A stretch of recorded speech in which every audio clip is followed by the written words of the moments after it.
الحمد لمن قدر خيرا وخبالا والشكر لمن صور حسنا وجمالا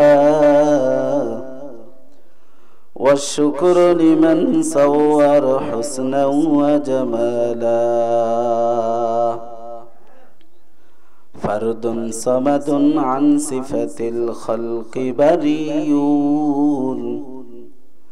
فرد صمد عن صفة الخلق بريء رب عزلي خلق الخلق كمالا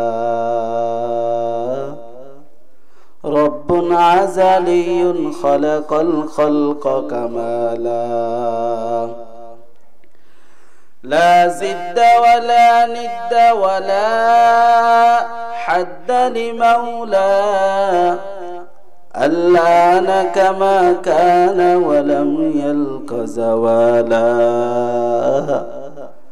الآن كما كان ولم يلق زوالا الحمد لله ঐতিহ্যবাহী উত্তর মোহাম্মদপুর আরব আলী তালিমুল কোরআন মাদ্রাসার বার্ষিক ওয়াজ ও দোয়ার মাহফিলের প্রথম অধিবেশন শুরু হচ্ছে। আজকের এই মাহফিলের সভাপতি করবেন সৈয়দ মোহাম্মদ হারুনুর রশিদ। আল্লাহ তাআলা হযরতের হায়াতের মধ্যে বারাকাহ দান করুক, প্রত্যেকে বলি আমিন। প্রধান মেহমান হিসেবে আগমন করিবেন সুদূর ঢাকা থেকে আগত আন্তর্জাতিক খ্যাতি সম্পন্ন মুফাসসিরে কোরআন হযরতুল আল্লাম হযরত মাওলানা মুফতি আবুল ফজল কাসিমি সাহেব। আরো বয়ান করিবেন হযরত মাওলানা মুফতি মুহাম্মদুল্লাহ জুবাই সাহেব। আরো বয়ান করিবেন হযরত মাওলানা কামালউদ্দিন তাহিরি সাহেব। আল্লাহ তাআলা প্রত্যেককে যাদেরকে দাওয়াত করা হয়েছে আল্লাহ তাআলা যেন এদেরকে সুস্থভাবে সুস্থতার সাথে আসি প্রোগ্রাম শেষ করতে পারে সেই তৌফিক দান করেন, প্রত্যেকে বলি আমিন। সম্মানিত সুধী, আমি আপনাদের খেদমতে পবিত্র কালামুল্লাহ থেকে একটি আয়াতে কারিমা তেলাওয়াত করেছি। এই আয়াতের অর্থ হচ্ছে এবং একটি হাদিস পড়েছি।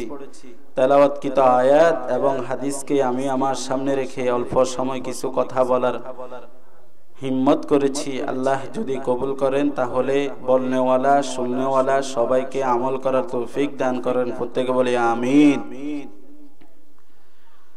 আমি আপনাদের খেদমতে যে আয়াত পড়েছি, ইয়া আইয়ুহাল্লাযীনা আমানু তুবু ইলাল্লাহি তাওবাতান নাসুহা, হে ঈমানদারগণ। আয়াতের অর্থ হচ্ছে, সংক্ষিপ্ত অর্থ, হে ঈমানদারগণ তোমরা খাঁটি তওবা করো, তাওবাতুন নাসুহা করো, অন্তঃস্থল থেকে তওবা করো। বিনিময় আল্লাহ তোমাদেরকে কি দিবে? জান্নাত দিয়ে দিবে। সুবহানাল্লাহ। এবং যে হাদিসটি পড়েছি আল্লাহ রাসূল বলছেন, তারাকতু ফীকুম আমরাইন লান তাদিল্লু মা তামাসসাতকুম বিহিমা কিতাবাল্লাহি ওয়া সুন্নাত রাসূলি। যে ব্যক্তি এই দুইটা জিনিসকে মহব্বত করতে পারবে, ভালোবাসতে পারবে, আটকে ধরে রাখতে পারবে, পৃথিবীর বুকে তাকে এরকম ভাবে তাকে কোন শয়তান কোন খারাপ কাজ তাকে ওয়াসওয়াসা দিবে না। যতক্ষণ পর্যন্ত এই দুইটা জিনিস আমার আপনার কাছে থাকবে ততক্ষণ পর্যন্ত দুনিয়ার কারো শক্তি নাই আমাদেরকে গাফেল করার জন্য। এই হচ্ছে সংক্ষিপ্ত আয়াত এবং হাদিসের অর্থ। সম্মানিত সুধী, আমাদের সমাজের মধ্যে আমরা যারা বসবাস করি, আমাদের চলাফেরার মাঝে কম বেশ উঠতে বসতে গুনাহ হয় কি হয়নি? কথা বলেন। অবশ্যই গুনাহ হয়। কখনো কখনো হাসি গুনাহ করি, কখনো কখনো শতানির মধ্যে গুনাহ করি, কখনো কখনো ঠাট্টা মস্কারের মধ্যে গুনাহ করি। গুনাহ করি কি না ভাই? অবশ্যই গুনাহ করি। এই গুনাহ যদি আমি তওবা না করতে পারি, এই গুনাহগুলি যদি আমি মাফ না করাতে পারি, তাহলে আমি যদি এই গুনাহ নিয়ে যদি আমি ইন্তেকাল করি, তাহলে আমার দুনিয়ায়ও শেষ, আখিরাতও শেষ। এই গুনাহ যদি আমি দুনিয়া থেকে গুনাহগুলোকে আমি তওবার মাধ্যমে যদি মাফ করাতে পারি আল্লাহর কাছ থেকে, তাহলে আমি দুনিয়াতেও সাকসেস, আখিরাতেও সাকসেস। সুবহানাল্লাহ। আল্লাহ রাব্বুল আলামিন পবিত্র কোরআনের মধ্যে ইরশাদ করেন, ইয়া আইয়ুহাল্লাযীনা আমানু তুবু ইলাল্লাহি তাওবাতান নাসুহা। হে ঈমানদারগণ, তোমরা খাঁটি তওবা করো, তাওবাতুন নাসিহা করো, অন্তরস্থল থেকে তওবা করো। যদি খাঁটি তওবা করতে পারো, আল্লাহ রাব্বুল আলামিন তোমাদের জীবনের সকল গুনাহগুলো মাফ করিয়ে দিবে। সুবহানাল্লাহ।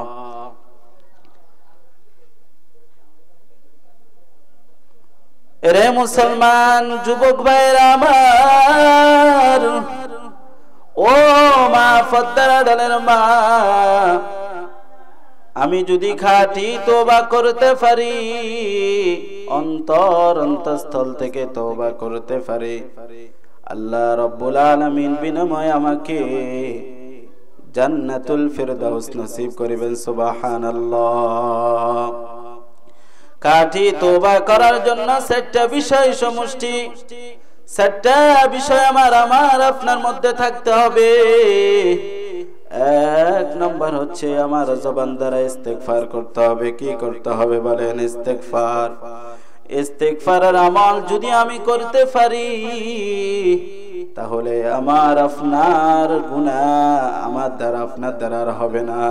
তাহলে আমরা গুনার কাজ থেকে আমরা বিরত থাকতে পারবো যদি আমরা সর্বদা জবান দ্বারা ইস্তেগফারের আমল করতে পারি। আল্লাহু আকবার। তাহলে 1 নম্বর হচ্ছে আমাদেরকে কি কি করতে হবে? খাঁটি তওবা করার জন্য 7টি বিষয় সমষ্টি আমাদের মধ্যে থাকতে হবে। 1 নম্বর হচ্ছে জবান দ্বারা আমার ইস্তেগফার করতে হবে। 2 নম্বর হচ্ছে আমি গুনার থেকে আমার দেহকে, আমার জবানকে, আমার অঙ্গ প্রত্যঙ্গকে আমি হেফাজত করতে পারবো।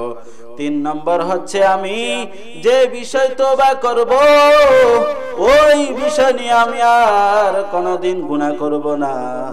যে বিষয়ের জন্য আমি আল্লাহর কাছে নত হব, আল্লাহর কাছে কান্নাকাটি করব, ওই গুনাহ আমার দ্বারা যেন না হয়। 4 নম্বর হচ্ছে আমি এমন লোকদের সাথে চলবো যাদের সাথে চললে আমার আপনার কোনো গুনাহ হবে না। ঠিক কি না? 1 নম্বর শর্ত হচ্ছে জবান দ্বারা ইস্তেগফার করতে হবে। এই জবান আল্লাহর কোরআন আমাকে পড়তে হবে রে যুবক। আল্লাহর কোরআনে জবান দ্বারা আমাকে প্রতিনিয়ত পড়তে হবে। এই চোখ দ্বারা আমাকে বেগানা নারীগুলা দেখা যাবে না। যদি আমি এই জবান দ্বারা ইস্তেগফার করতে পারি, এই জবানকে ভালো কাজে লিপ্ত রাখতে পারি, এই জবানকে আমি যদি সৎভাবে চালাতে পারি, তাহলে আল্লাহ রাব্বুল আলামিন বলেছে এই 7টা বিষয় যদি আমার মধ্যে থাকে, আমি তওবা করি, তাহলে আল্লাহ অবশ্যই আমাদের তওবা কবুল করবে। সুবহানাল্লাহ। এই জবান দ্বারা আমরা সর্বদা কি করব? ইস্তেগফারের আমল করবে। ফদ্দার আদালের মা, ও মা, এই জবান দ্বারা আমরা কখনো গীবত শিকায়ত করব না, অপরের দোষ তালাশ করব না, নিজের দোষগুলা দেখব, অন্যকে নিয়ে আমরা কখনো কথা বলবো না। ও মুখ বালা, ও মুখ খারাপ, আমি এগুলা বলবো না। আমি সর্বদা আমাকে আমি কন্ট্রোলে রাখতে হবে। ঠিক কিনা? 2 নম্বর হচ্ছে আমার শরীরকে সমস্ত গুনার কাজ থেকে বিরত রাখতে হবে। ও মা, ও পর্দার আড়ালের যুবক, এই চোখ দ্বারা আমি কত গুনাহ করি। আল্লাহ রাসূল সাল্লাল্লাহু আলাইহি সাল্লাম বলেন, জিনা লাইনুন নজর, চোখের দেখা হলো জিনা। এই চোখ দ্বারা আমি কত গোপনীয় ভাবে গুনাহ করেছি। এই চোখ দ্বারা আমি কত খারাপ কাজ অনুভব করেছি। এই চোখ দ্বারা, এই কান দ্বারা আমি অন্যদের বিরোধের কথা শুনেছি। এই হাত দ্বারা অন্যায় বাবা অমুককে জুলুম করেছি। এই হাত দ্বারা অন্যের জায়গা জমিন লুট করার ফায়দা করেছি। এই চোখ দ্বারা অন্যের বিরুদ্ধে আমি সাক্ষ্য দিয়েছি। অতএব এই কান, এই চোখ কিয়ামতের কঠিন ময়দানে আল্লাহ যখন আমাকে আপনাকে মুখের মধ্যে তালা দিয়ে দিবে, এই চোখ, এই হাত, এই জবান, এই চোখ, এই কান, এই পা আমার আপনার কিয়ামতের দিন আমার আপনার জন্য সাক্ষী দিবে আল্লাহর কাছে। এই চোখ তখন বলবে, আল্লাহ আমার এই বান্দা, আপনার এই বান্দা আমাকে দিয়ে ভালো কোনো কাজ দেখে নাই, আমারে দিয়ে কোরআন দেখে নাই গো মা,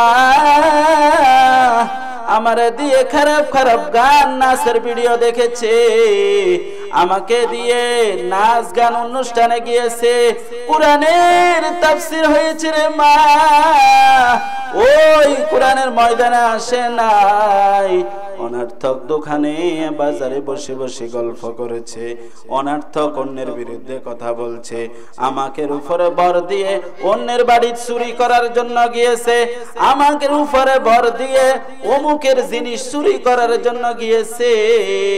সেদিন যদি আমি এই জবান দ্বারা বলি আল্লাহ আমি করি নাই, কিন্তু আমার হে হাত আমার জন্য সাক্ষী হিসেবে দাঁড়ায় যাবে, এই চোখ আমার সাক্ষী হিসেবে দাঁড়ায় যাবে, এই কান আমার সাক্ষী হিসেবে দাঁড়ায় যাবে, এই পা আমার সাক্ষী হিসেবে দাঁড়ায় যাবে, কি যাবে না ঠিক কিনা?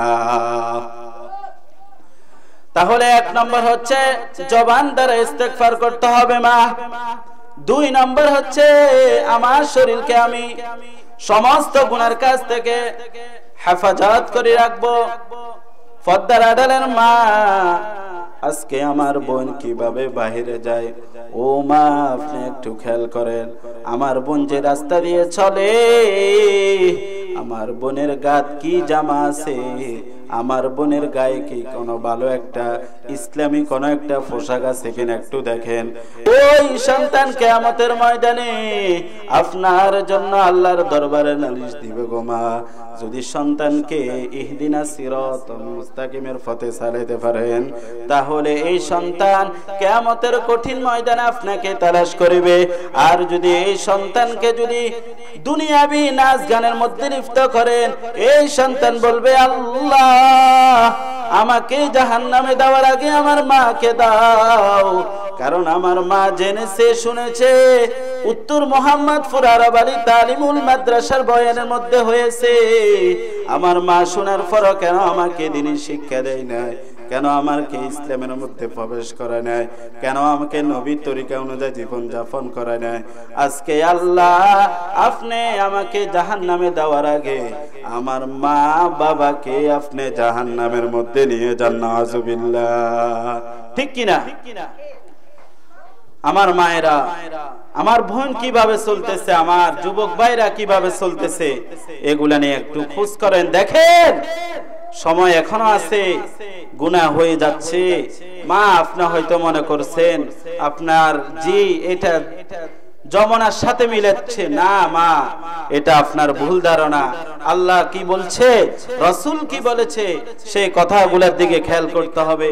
মন গড়া যদি চলা ফেরার জন্য এই দুনিয়াতে আমাদেরকে আল্লাহ পাঠান নাই, আল্লাহ আমাদেরকে বহুত বড় একটা আশা নিয়ে পাঠাইছে। কেন পাঠাইছে আল্লাহ বলেন, ওয়ামা খালাকাতুল জিন্না ওয়াল ইনসা ইল্লা লিয়াবুদুন।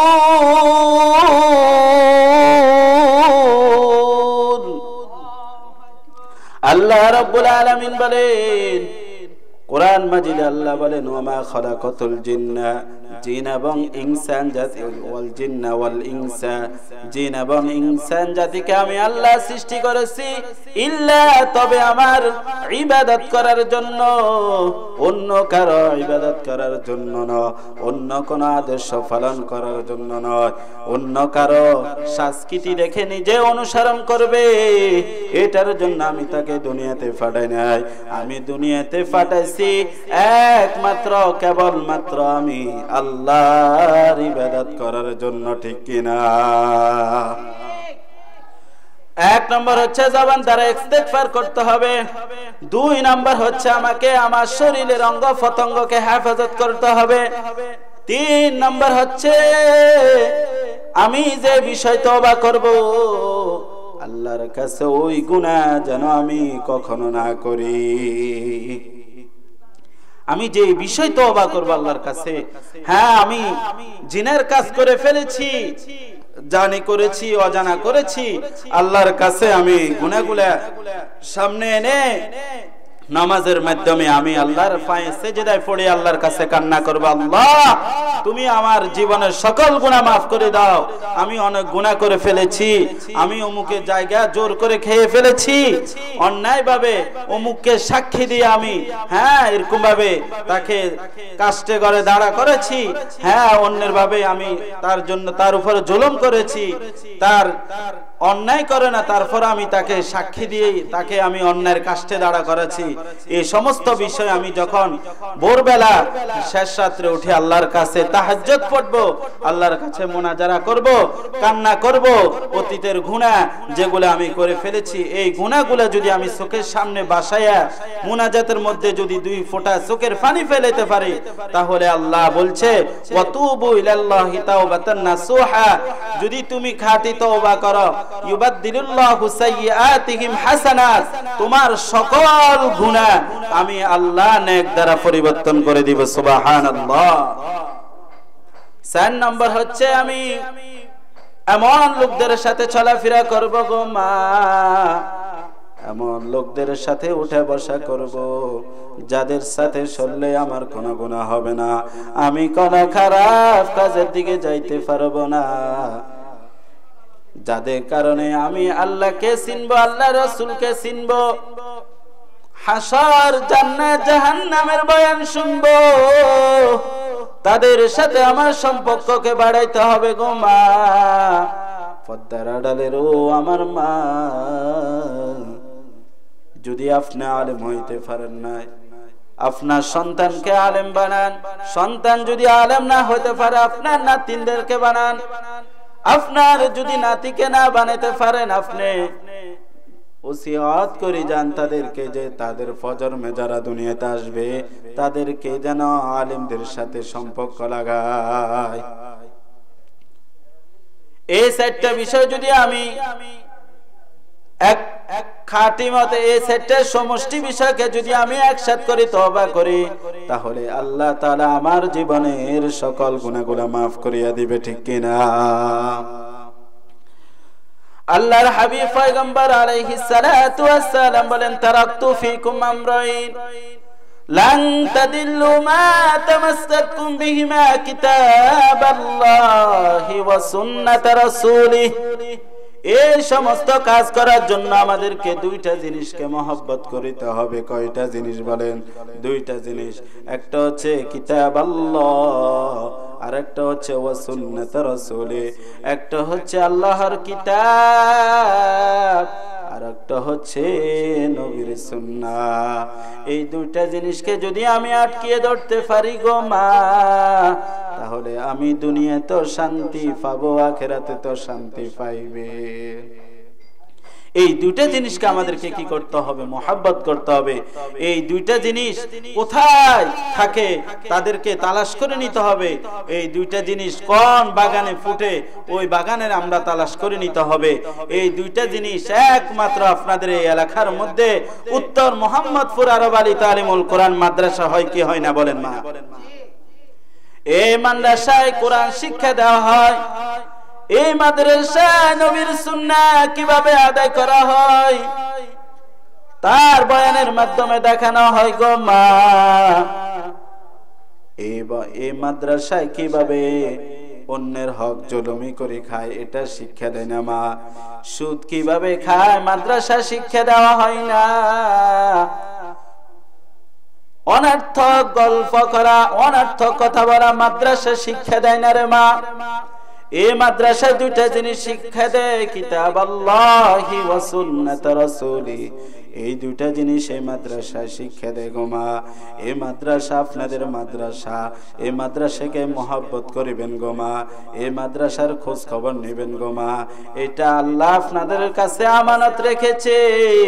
কিয়ামতের কঠিন ময়দানে এই আমানতদারির জন্য আপনাদের এই সমাজকে আল্লাহ জবাবদিহি করতে হবে আল্লাহর কাছে, ঠিক কিনা? তাহলে ভাই একটু খেয়াল করেন, পয়গম্বর মুসা আলাইহিস সালাতু ওয়াস সালামের জমানার একটি ঘটনা গোমা। ওই জমানায় একজন জালেম ছিল, একজন জালেম শাসক ছিলেন, যার অন্যায় অত্যাচার থেকে এলাকার কেউ নিরাপদ নাই। যত ধরনের অন্যায় অপরাধ, অশ্লীল কাজ, যত গুনার কাজ, যত চুরি ডাকাতি, হামলা মামলা, যা যা বলেন না কেন, ওই লোকের দ্বারা সবকিছু হয়। এলাকার সবাই একদিন একটা পরামর্শ করলো, যেহেতু যার কারণে আমাদের এলাকার মধ্যে মানুষ শান্তিতে বসবাস করতে পারে না, আমাদের মা বোনেরা নিরাপদ ভাবে চলতে পারে না, আমাদের মা বোনেরা একাকী বাহিরে যাইতে পারে না। এখনো আমাদের সমাজের মধ্যে আছে, আমার মা যদি ঘর থেকে বাইরে হয়, কিছু রাস্তার শকুন আছে, এরা আমার মা বোনদেরকে ডিস্টার্ব করে, কি করে না, ঠিক কিনা? ও জমানায় পয়গম্বর মুসা আলাইহিস সালাতু ওয়াস সালামের জমানায় একজন জালেম ছিল, মা বোনদেরকে ডিস্টার্ব করিত। এলাকার মধ্যে যত অন্যায় অপরাধ হইতো, সব কাজের মূল উদ্দেশ্য তিনি থাকতো, সব কাজের মধ্যে তার একটা অংশ থাকতো। এলাকার সবাই একদিন পরামর্শ করলেন, যা এর দ্বারা তো এলাকার মধ্যে আমাদের কোন ছেলে মেয়ে নিরাপদ নাই, আমাদের স্ত্রী সন্তান নিরাপত্তা নাই, আমাদের ঘর বাড়ি নিরাপদ নাই, আমাদের টাকা পয়সা ধন দৌলত নিরাপদ নাই। সবাই মিলে একটা পরামর্শ করছে গো মা। পরামর্শ করে সবাই একটা সিদ্ধান্ত করলো, অমুক দিন আমরা তার বা তাকে আমাদের এলাকা থেকে বাহির করে দিব, বিতরণ করে দিব। আল্লাহর ওই বান্দা যখন ঘরের মধ্যে অমুক দিন সবাই যখন একসাথে হয়ে তার বাড়ির দিকে রওনা, হঠাৎ সে তাকে দেখি তার ডান কেউ নাই, বাম কেউ নাই, পিছনে কেউ নাই, সামনে কেউ নাই। ওই চিন্তা করলে এখন আমার কি করার? ওই তখন সাথে সাথে কি করলো, সাথে সাথে ঘরের মধ্যে বসে রয়েছে, স্ত্রী বসা, মা বসা, ছেলে সন্তান সামনে বসা, সবাই এলাকার একসাথে হয়ে গো মা। তার বাড়িতে যাওয়ার পরে তাকে সবাই মিলে ধরলো, হাতে পায়ে ভেঙে তাকে এলাকা থেকে টাইনা টাইনা ফিসরায় ফিসরায় এলাকা থেকে বিতরণ করে দেওয়া শুরু করলো। ইতিমধ্যে ওই বান্দা চতুর্দিকে তাকায়, আর কেউ তার জন্য সুপারিশ করে না। যাদের জন্য সে শ্রম গাম টাকা পয়সা উপার্জন করেছে, যে সন্তানের জন্য, সেই সন্তানেরা পর্যন্ত তার জন্য কোনো কথাবার্তা বলে না। তার মা তার পক্ষ নিয়ে কথা বলে না, তার স্ত্রী তার পক্ষ নিয়ে কথা বলে না। এখন সে কি করবে? চতুর্দিকে তাকায়, দেখে কেউ তার আপন নাই। সে হাউমাউ করে কান্না করে আর বলে, আল্লাহ, আমার মতো গুনাহগার নাফরমান বান্দা এই দুনিয়ার মধ্যে কেউ নাই রে আল্লাহ। জীবনে অনেক গুনাহ করে ফেলেছি রে আল্লাহ, আমি অনেক গুনাহ করেছি, এমন কোন গুনাহ নাই আমার দ্বারা হয় নাই। আল্লাহ, চুরি থেকে শুরু করে জিনা, অত্যাচার, জুলুম, নির্যাতন যা করেছি সবই করেছি। আজকে যখন আমাকে কেউ রক্ষা করতেছে না রে আল্লাহ, শুনেছি তুমি রহমান, তুমি রহিম, তুমি আমাকে একটু দয়া করো। আমার আল্লাহ রব্বুল আলামিনের যে রহমতের চাদর আছে, ওই চাদরের মধ্যে জোশ লেগে গেল। আল্লাহ সাথে সাথে ওই বান্দা খাঁটি তওবা করার কারণে তার জীবনের সকল গুনাহ মাফ করে দিয়েছে। গুনাহ মাফ করে দিয়ে তার গুনাহগুলোকে নেক দ্বারা পরিবর্তন করিয়ে দিয়েছে। দেখে সে আমার বান্দার দাফন কাফনের ব্যবস্থা করেন। পয়গম্বর দৌড়ায় দৌড়ে গিয়ে যায়, আল্লাহ যেখানে তাকে নির্দেশনা দিয়েছে, যে জায়গার ঠিকানা দিয়েছে, পয়গম্বর ওই জায়গার মধ্যে যায়, দেখে যে এমন একজন ব্যক্তি রাস্তার পাশে শুয়ে আছে, ইন্তেকাল করা। পয়গম্বর তার দাফন কাফনের ব্যবস্থা করলেন। এই দিক দিয়ে এলাকার সবাই বলে, পয়গম্বর যার অত্যাচারের কারণে আমাদের সমাজ নিরাপত্তা নাই, আমাদের মা বোনেরা কেউ নিরাপত্তা নাই। এখন আমরা সবাই সিদ্ধান্ত করলাম, তাকে যখন আমরা এলাকা থেকে বিতরণ করে দিতেছি, এলাকা থেকে বিতরণ করে দেওয়ার সময় হঠাৎ স্ট্রোক করে সে মারা গেছে। এলাকার সবাই আনন্দে বলতেছে আলহামদুলিল্লাহ, খারাপ লোক ছিল, মারা ইন্তেকাল করেছে, ভালো হয়েছে। সবাই বলি শুকরিয়া আদায় করতেছে। এই দিক দিয়ে পয়গম্বর মুসা আলাইহিস সালাতু ওয়াস সালাম কিছুই বলে না, চুপচাপ তার দাফনের কাফনের ব্যবস্থা করলেন। দাফন কাফন যখন সমাপ্ত করলেন, পয়গম্বর আল্লাহর সাথে যখন কথা বললেন, ও পয়গম্বর আল্লাহকে বলে, আল্লাহ কি ব্যাপার আমি কিছুই বুঝতে পারতেছি না। এলাকার মধ্যে সবাই বলে এই লোক খারাপ, এই লোক জিনার কাজে লিপ্ত, এমন কোন গুনাহ নাই এই ব্যক্তি করে নাই, এমন কোন অন্যায় নাই এই নাফরমানি করে নাই, কি ব্যাপার আপনি বলেন, এই বান্দাটা আপনার একজন ফেরা বান্দা, বিষয়টা তো আমি বুঝলাম না। তখন আল্লাহ বললে, পয়গম্বর আপনি যা শুনেছেন সবই সত্য শুনেছেন, তবে কিন্তু আমার এই বান্দাকে যখন এলাকা থেকে সবাই বিতরণ করে দেয়, আমার এই বান্দা ডানে তাকায় বামে তাকায়, পিছনে তাকায় সামনে তাকায়, দেখে তাকে কেউ হেফাজত করতে পারে না, তার জন্য কেউ সুপারিশ করে না। আমার এই বান্দা মনে মনে তওবা করে ফেলেছে, খাঁটি তওবা করে ফেলেছে, আর বলতেছে, ওগো দয়ার মালিক, আমার মত গুনাহগার কেউ নেই রে আল্লাহ, শুনেছি আপনি রহমান, আপনি রহিম, আজকে যদি আমাকে আপনি বাঁচান আর কেউ বাঁচাতে পারবে না, আপনি ছাড়া আমাকে কেউ রক্ষা করতে পারবে না। আমার বান্দা মনে মনে খাঁটি তওবা করে ফেলেছি, চোখের পানি ফেলে দিয়েছে, আমি আল্লাহ রহমতের চাদরের মধ্যে জোশ লেগে গেছে, আমি আল্লাহ তাকে মাফ করে দিয়েছি। এই জন্য মাফ করে তার গুনাহকে যখন আমি নেক দ্বারা পরিবর্তন করাইছি, এখন এই বান্দা আমার জান্নাতি হয়ে গেছে। সুবহানাল্লাহ, সুবহানাল্লাহ। পদ্মার আড়ালের মা গুনাহ করেছেন, অনেক গুনাহ হয়ে গেছে, মা জানেন গুনাহ করে ফেলেছে। এই গুনাহ করার কারণে দেখেন, একজন যদি জালেম, একজন যদি গুনাহগার আল্লাহর কাছে তওবা করি যদি জান্নাতের উপযোগী হয়, তাহলে আমি আপনি কেন জান্নাতের উপযোগী হবে না? কথা বলেন, আমি আপনি কেন জান্নাতের উপযোগী হবে না? আমরা জীবন অনেক গুনাহ করে ফেলেছি, গুনাহ করেছি কি করি না? কথা বলেন, আমাদের গুনাহগুলা কি মাফ করার দরকার আছে নি মা? অবশ্যই আমরা অনেক গুনাহ করে ফেলেছি, আমাদের এই গুনাহগুলাকে মাফ করতে হবে। যদি এই গুনাহগুলা নিয়ে আমি কবরে যাই, তাহলে কবর আমার অনেক কঠিন হবে।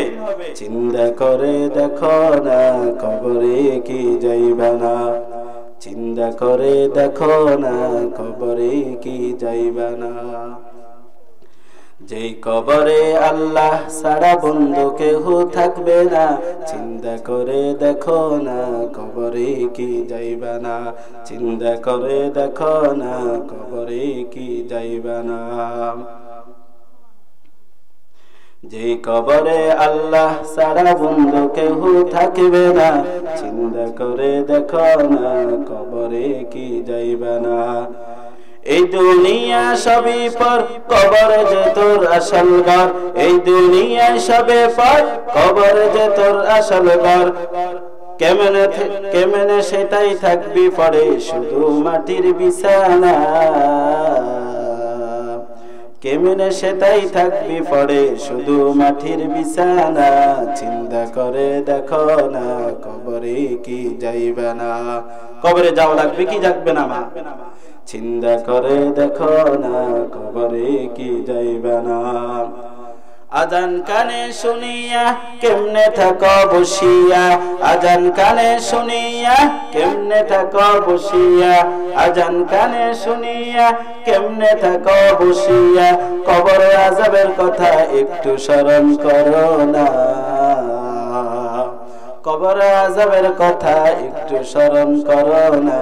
চিন্তা করে দেখো না কবরে কি যাইবে না।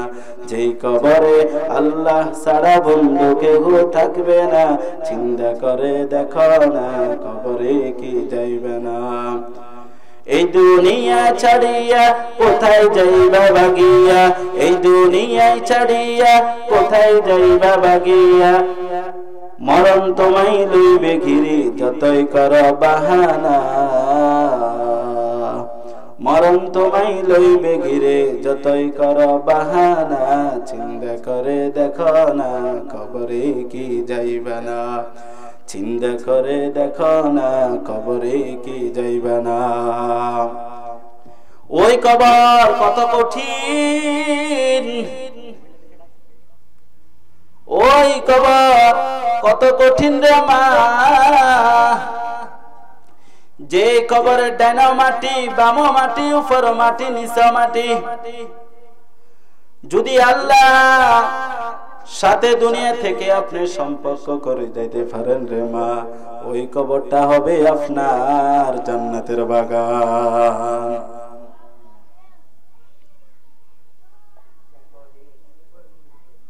তাহলে এই কবরে আযাব থেকে যদি বাঁচার জন্য আমাকে একটি কাজ করতে হবে, সেটা হচ্ছে ওয়া কাদা রাব্বুকা আল্লা তা'বুদু, আল্লাহর ইবাদত করো হে যুবক, আল্লাহর ইবাদত ছাড়া অন্য কারো ইবাদত করা যাবে না। আল্লাহর ইবাদত হচ্ছে কি ভাই? সমস্ত ইবাদতের মধ্যে থেকে সবচেয়ে বড় ইবাদত হচ্ছে নামাজ। 5 ওয়াক্ত নামাজ পড়া জামাতের সাথে, এটা হচ্ছে সবচেয়ে বড় ইবাদত।